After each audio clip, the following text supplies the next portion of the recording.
It's your boy Young Bud back at it again with another video.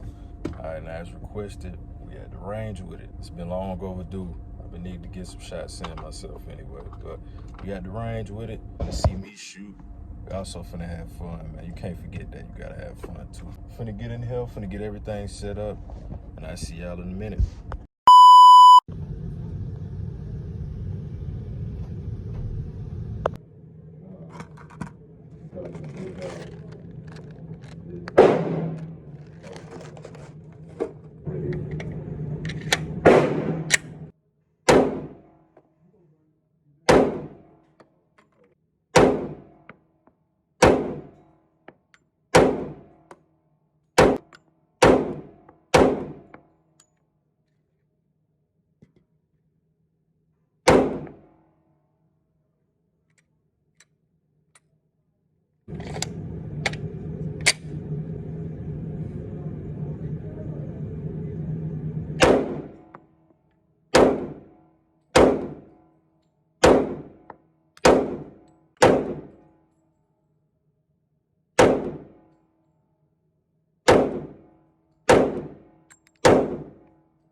And that's a wrap, y'all. It was pretty goddamn fun, if you ask me. I ain't gonna lie to you. But right now, I'm just loading up hollows.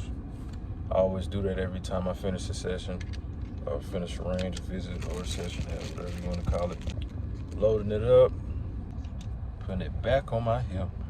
I always get back to my everyday carry as soon as I leave the range. But when I leave, I also like to clean my gun. Clean your guns after your range visit. Trust me, it's gonna help you. Even though, like, some folks are kind of picky with whatever, or how they clean it, or how they want to clean it, when they want to clean it. But I suggest you clean it after every range visit. One, get it done. You ain't got to worry about it doing it next week, 2 weeks, saying, oh, I got to clean my gun. No, just do it after you finish. I'm telling you. That's a wrap for me. I'm going to finish loading these. Hope y'all have a good rest of y'all day, man. Stay safe, stay dangerous, stay legal. And I'm out.